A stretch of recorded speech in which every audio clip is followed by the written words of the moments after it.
And hi, everybody. It's Sam Bennett from therealsambennett.com, and welcome to today's Facebook Live. I'm joined by several kitties here. Hi, honey. Oh, Enjo's it. Okay, great. Oh, good. Well, I was just teasing Enjo that her name shows up as Enjo, or his name shows up as Enjo, and she's like, nope, that's my name. Awesome. So let's start with our breathing. Let's start by centering in. I wanted to talk a little bit today about planning, about how to plan something that's successful, because I know sometimes y'all don't do something because you haven't thought it through quite in your mind, or you haven't set yourself up to succeed, or you're afraid you're not going to succeed. So these questions might help get you moving on whatever it is you want to be doing. But now let's just get your breath moving. Let's get your blood moving. Let's get your spirit moving, right? Let's soften your belly, make your belly really poochy soft, and drop your shoulders down and back. And really just taking a moment to appreciate this particular moment in time. I can feel the breeze on my face coming from the ocean over the fields. I can feel this blanket I have on my lap. What can you feel? Where is your sensation? How can you put yourself more fully in this present moment? Because, babe, this is all we have, is this present moment. We need to enjoy the moments that are in front of us, right?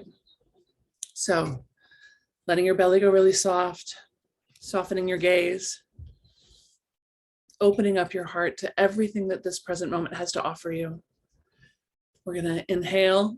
2, 3, 4, hold, 2, 3, 4, 5, 6, 7, exhale, 2, 3, 4, 5, 6, 7, 8, inhale, 2, 3, 4, hold, 2, 3, 4, 5, 6, 7, exhale, 2, 3, 4, 5, 6, 7, 8, inhale, 2, 3, 4, hold, 2, 3, 4, 5, 6, 7, exhale, 2, 3, 4, 5, 6, 7, 8.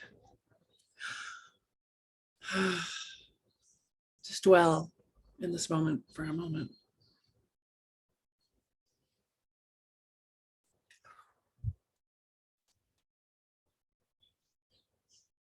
There's so much in each present moment. We're always rushing from one moment to the next moment, to the next moment, to the next. And I just want you to dwell in this moment.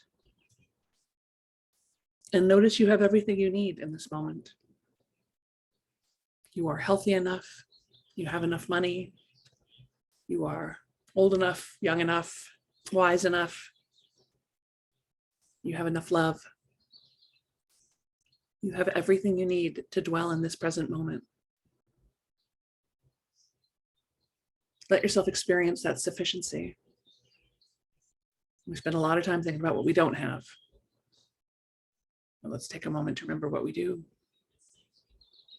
Okay.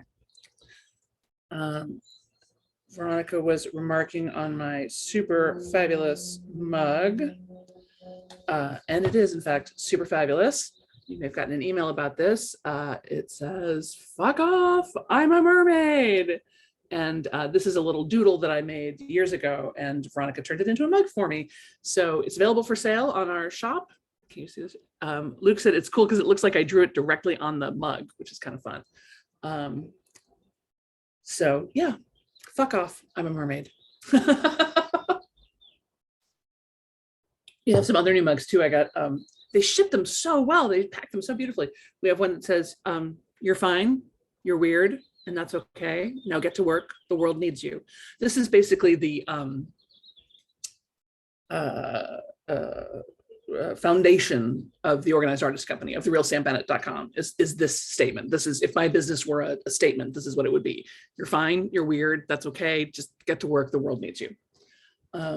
We also have this one that we talked about the other day. Be brave, sweetheart. Be brave, sweetheart. When you're not doing stuff, it's not because you don't know, it's because you're lacking courage. So lean into your courage. And then this is an old one, but I love it so much. And the cats broke mine. And it just says, by the way, you look really great today. So if you are in need of mugs as a gift or for yourself, please hit up our shop. Morgan says, I love the handles on their mugs. They look very comfortable, so important. Yeah, and I like it that I always get the big ones. Julie says, and Sam, you do look really great today. Well, thank you so much. This is the I didn't shower bun that's back there. Claire says, be brave, sweetheart. Helped me through a tricky week writing about my ex. Good for you, Claire. Good for you. Well done. Yeah. Right. And it's amazing, right? That just a little bit of self-reassurance like that. And all of a sudden you're like, okay, I can do this. Right. We acknowledge that we may not feel great about it, but we can do it.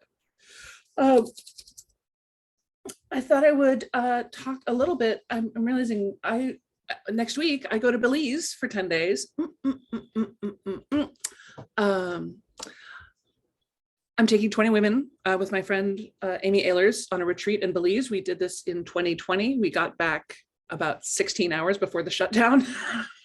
So it was an amazing trip, and then made more amazing by the fact that immediately afterwards the entire world stopped. And of course, we were going to do it in 2021 and couldn't. We were going to do it in February, and even that felt a little touch and go. So we've pushed it off to May. So we're going next week. And Veronica will be doing the Facebook Lives. She delivers fantastic information and is a wonderful teacher. So don't miss it just because I'm not here.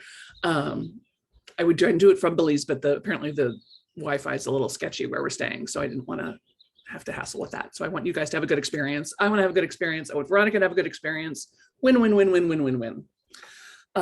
But I get a lot of questions about like, oh, how do you do that? How do you pull that off? How do you get 20 women to go to Belize on retreat? And so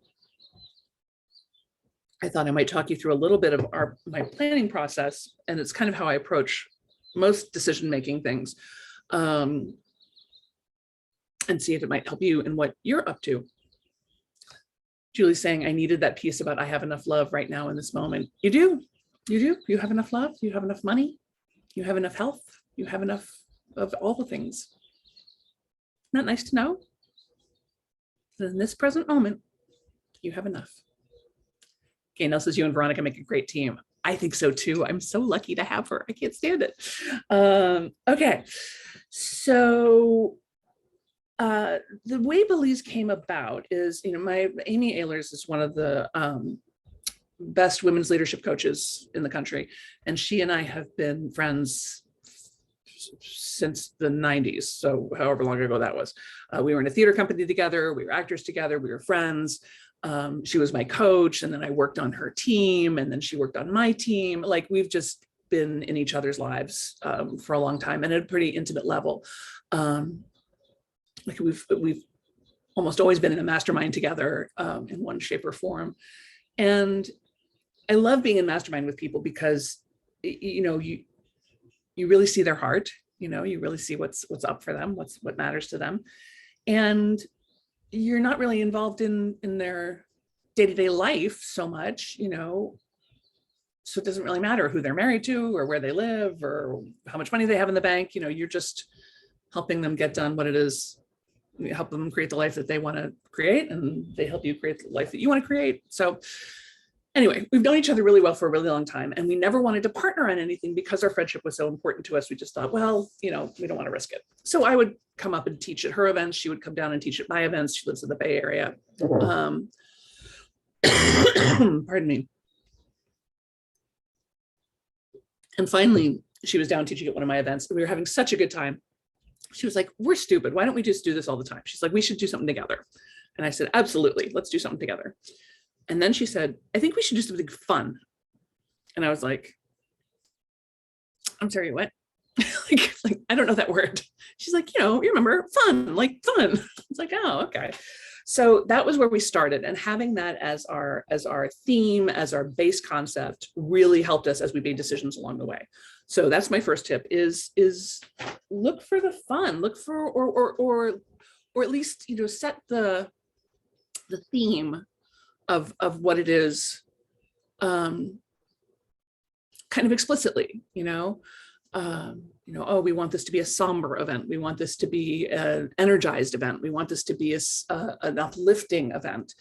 And it gives you some place to sort of go to as you're thinking about things. So for us, it was fun. And then we just started to think about so that to both of us said international retreat. Like we'd both done plenty of retreats here in the US. So it was like, oh, let's go somewhere cool. Like that seems like fun. And we had a number of places in mind, but I'd always wanted to go to Belize. I don't know why. And it was always like a joke. It's like my joke answer to everything. Like, oh, I'm just going to move to Belize. Like that was, but I kind of had a lifelong fascination with Belize. So we ended up, and we were like, well, and then, so we sort of fantasized. We kind of put a lot of thoughts in the air, like, well, we could go to France. Well, we could go to Greece, which we're going to do next year, I think. So start a penny jar for Greece next year. Okay. Yeah. But we really started tossing around some ideas about, and we didn't limit ourselves in any way about what we were just, if we were just dreaming, where would we go?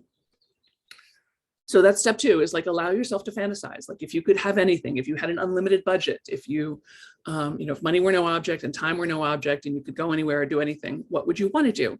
And not that you will do those things, but again, it'll give you a sense of where your energy, where the energy is, where the things that are attractive to you. So 1, find a theme. 2, figure out where the energy is, right? What's attracting you? This next step is, I probably could have ended here. This next step was probably the most important, which is figuring out what's important. And so what I did is I got Amy and I on the phone. We got each other on the phone and just listed all the things that might be important to us, right? So, it was important to, I wanted to be in someplace smaller, someplace like less than 100 rooms. I didn't want to be in one of those giant resorty hotels. I wanted someplace smaller. We wanted someplace sort of eco-friendly. We wanted someplace where we would actually get a flavor of the country we were in and not just some big Americano gringo, like I said, big resort feeling. It was important that they be able to accommodate a lot of different dietary restrictions because we all have those. How important was air conditioning? How important was that it be within a 6-hour plane flight? How important was it, right? So we listed all these things that were important. And then I just had to go down and say, okay, on a scale of 1 to 10, Amy, like how important is this to you, right? So, on a scale of 1 to 10, how important is it that the place be small? How important is it that it, have a feeling of the country that we're in? How important is it that there is or isn't air conditioning? And we both answered those questions. And then we were able to say, okay, here are our 5 must-haves. Like wherever we're doing this retreat, it has to have these 5 qualities or these 5 amenities. And then here's the would love to have, here's the must have, here's the would love to have, and then here's the would like to have. And that meant that then we could go to our expert, go to Tamara Golden, who, if you are ever trying to plan a retreat, particularly an international one, do it with Tamara Golden because she's amazing. I'll just say that. If you want her information, ping me, I'll be happy to give it to you. So this is the next. So what's the theme? Where's the energy? What's important? What are your values, right? And then who's the expert?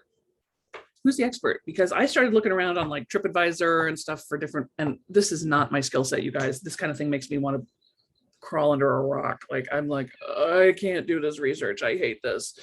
So we hired Tamara Golden and and she was happy because we were able to communicate to her very clearly what it is we wanted, because we had done all this sort of internal work around it, made all these lists, and she came back to us with one suggestion, which is a place called Naya in Placencia, Belize, that I hadn't found in all my research. I had not found this place, and it was perfect. She was like, if you guys don't like this place, I can find you more, but I think it really is going to fit the bill. And it was, from the minute we laid eyes on it, I was like, this is perfect. So that's my next question is, who's the expert? Who can you talk to, right? You do all your work in terms of prioritizing what's important. and how you want it to feel and look and be. And then you hire someone who really knows what they're doing. Don't try to build the house from scratch. The next couple of questions were, sort of all stack on top of each other. One is, what's in it for me, right? And that had to do with how we're going to price this, so that not only do Amy and I get to go to Belize, but we also are paying ourselves fairly for, because it's a ton of work to do a retreat like this. And I have to say, I had a client years ago who was planning, she wanted to lead sort of art meditation retreats in Italy in the winter, to go to the gardens when the trees are all bare and do art and then meditation, and rent a villa. And it was a beautiful idea. And she was exactly the right person to lead this trip. And so I helped her plan it. But the main thing I made her do was double her pricing, because the way she had her pricing, it would have covered the cost of the retreat. She wouldn't have been in the hole, but she wouldn't have made any money. And I'm like, this is way too much work for you to not make any money. And she's like, oh, I don't really need the income. I'm like, no, you do. Believe me, you will feel so much better about this when you see a profit margin, when you go, oh, look, I got to do this and I got to, create this event for other people and I made money. And you need to have that buffer in there, because it's always going to be more expensive than you think it is, right? Your profit margin is always going to be a little smaller than you think it is, probably. And she was really glad that I made her do that, because then she ended up leading the retreat, I think 2 or 3 years in a row. And, it felt really good to her to walk away with some money in her pocket, right? So don't be shy about thinking about what's in it for you, and making your pricing fair, right? We had to think about what was the promise of the event, right? What outcome did we want to create, right? So we knew we wanted to create a visioning retreat for women at midlife and beyond, right? This is what we were hungry for. We were hungry for fun, and we were hungry for a vision about our next steps. Like, there's not a lot of cultural role models out there for like what it means to be a 54-year-old woman, Like, we know what we're supposed to do in our 20s. We know what we're supposed to do in our 30s. Even 40, we kind of have dialed, but like 50s, 60s, 70s, like, what are we supposed to be doing? I don't know. Like, it's like we just disappear from the landscape, right? So that was the question we wanted answered. The next question is, who's helping? Right? We knew that Amy and I could not do everything ourselves. So we hired my old dear friend, Amy Kane, to come with us, to work both as sort of our room angel, to help coordinate with the resort and smooth things along and tell them we're on our way to lunch and do all those things. But she is also a therapist. So she was also able to provide, emotional support, and just as a great person. So again, who's helping, right? What's in it for you? Who's helping? What's the promise? Who's helping? And then, I'll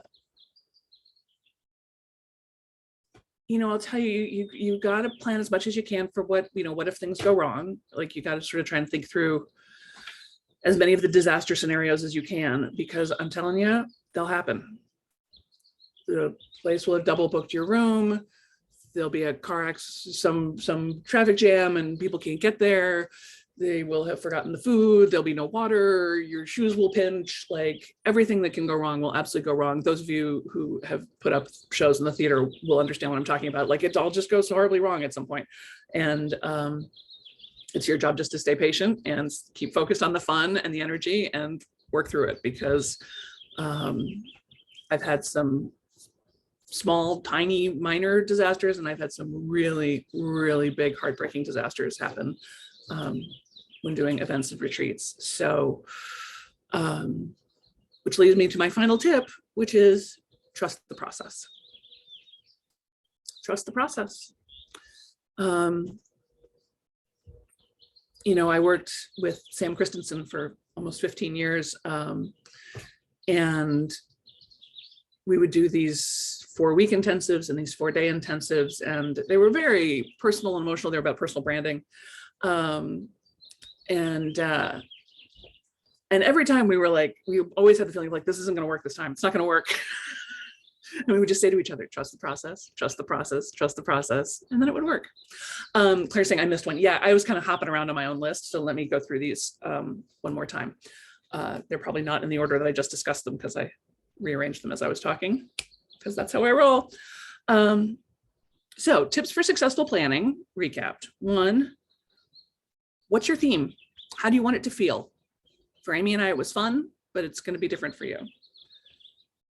Number 2, where is the energy? Where are you feeling pulled? Where's, oh, kitty. Please don't step on the computer. Thank you. Where's the energy? Where is your attention being pulled? Where do you, what are you into? What feels juicy? And in fact, I'll just PS on this. We had an opportunity to do another retreat just recently, and we had a bunch of conversations about it. And finally, Amy and I both like, this just doesn't feel like the energy is just not there. Like, I'm not feeling drawn to this. I'm not feeling psyched about it. It would probably be fine. I think, I'm sure we'd like it when we got there. I'm sure, the people but we just weren't, the energy wasn't there. And that's why I put that one so high, because even, if we started talking about pricing and like, well, we could make, 20 grand or 50 grand or whatever, like that's enough to distract a person. You're like, well, I could make $50,000. That could be pretty all right. It's like, well, but not if the energy is not there. You're not going to, first of all, you're not going to make that kind of money because your energy is not going to be there to make it happen. And even if you do, it's not going to be fun. Like it's a lot of work. It's not going to feel good. Don't do it. So what's the theme? Where's the energy? What's important? What are your values? What are your must-haves, would like to have, would love to have? Julie says, these sound like a good way to start every day, not just a big event. Absolutely. That's what I was thinking. Like, these are good planning tips for lunch, Hi, Lucy. Great to see you. So yeah, what's important? What are your values? And really, like I said, we made a list of everything we could think of, and then we ranked them on a scale of 1 to 10. How important is this? And then the things that got the highest votes were the things that were most important. It's a very simple trick to assign a number, like how important is air conditioning? To me, 0. I don't care anything about air conditioning. I would just as soon camp on the beach myself. But Amy was like, no, I think some of the ladies would like air conditioning. I was like, oh, okay. So that ended up, I think, on the medium list, right? So yeah, figure out what's most important, and don't skip around, right? The reason we assign these numbers and then break them up in this like must have, would like to have, would love to have list is because otherwise it's easy to sort of hop around in your mind, like, oh, but we wanted it to be, closer to the US. Oh, but we wanted it to have air conditioning. Oh, but we wanted it to this, like, it's hard for your brain to think about all these things at once. So if you assign numbers to it and then prioritize that way, you're in better shape. Who's the expert? Who are you going to hire to make it happen, right? Amy and I obviously brought a lot of expertise to the retreat planning part of it, to the curriculum. We didn't really need a lot of help with that, but we definitely needed help with the logistics of an international event. And Tamara Golden was the person. This is just indispensable. We talked about what's in it for you, right? And pricing things fairly, making sure that you are getting well compensated for your time and for the experience that you're creating for other people. We talked about what's the promise of the event, like what's the outcome you want for these people, for yourself? How do you want everybody to feel? What do you want them to have clarity on, right? And just as this applies to writing my book, 100%, 100%. So what's the outcome? Who's helping, right? Who are you bringing? Who's on the team? Because as Richard Branson says, whenever he has an idea, the first thing he asks himself is not how am I going to do this? It's who am I going to do this with? Who am I going to get to do this, right?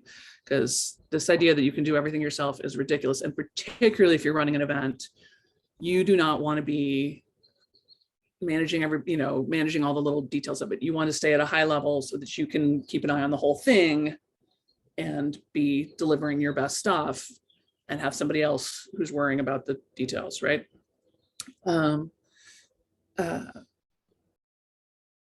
You want to think through as many possible disaster outcomes as you can, and not to focus on the negative, but you want to be aware that, okay, well, what happens if the suitcase doesn't get there? What happens if the pandemic ticks up again? What happens if, and we can't plan for everything, you can't prepare for everything, but it helps to at least have thought of it,